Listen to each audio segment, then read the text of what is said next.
Well, every 10 minutes, we will have a check of weather and traffic here in Wake Up CBus. Here's meteorologist Dylan Robichaud with the Wake Up forecast. Hey, good morning, Clay. I'm going to take a quick pause from talking about the weather here momentarily because I want to share with you some new research that we got from our partners over at Climate Central, talking about Columbus, boomtown right here, with a lot of new infrastructure, a lot of new roadways, and a lot of new development as people are moving to downtown Columbus. I want to talk about some new research talking about the urban heat island effect, which is essentially downtown Columbus has become warmer because we're essentially building more roads and more infrastructure. And in fact, we're going to be looking at an estimated 8 to 9 degrees warmer in the downtown regions compared to the rural areas, which will impact about 26,000 more people going into the coming years. Now, as we look here at ways that, again, city developers can mitigate against that, a lot of times you'll see them adding parks to the downtown areas. We have a lot of parks right now.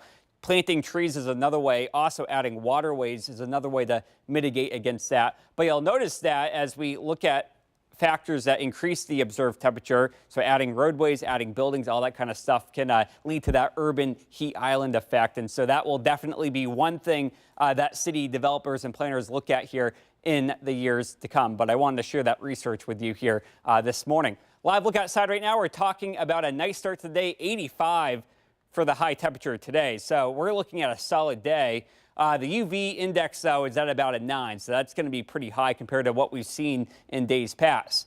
Do we get any rain today? No. And in fact, this whole weekend is pretty dry. By Wednesday, though, we're looking at a 70% chance of showers as rain returns. Air quality out here right now, nothing really happening, but we are closely monitoring a plume of smoke from some wildfires out across the Canadian Rockies. See that plume right there as it dives southbound here across the Great Plains? We're going to be tracking that as it could move into the Midwest sometime late this weekend going into next week.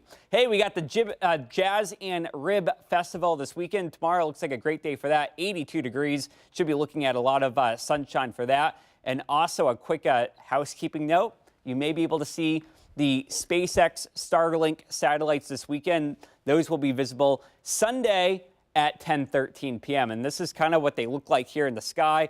What they do is provide high-speed internet access. And so if you're going to be outside Sunday evening, just peek up at the sky. We should have a clear sky, and that could be kind of interesting for you to look at. 7-day forecast shows that showers are back going into Tuesday, Wednesday, and Thursday. And then take a look at this. We're going to be looking at a cool down for next week. The humidity will be low this weekend, but those dew points increase this weekend, making the air feel a little bit more uncomfortable out there. All right, let's get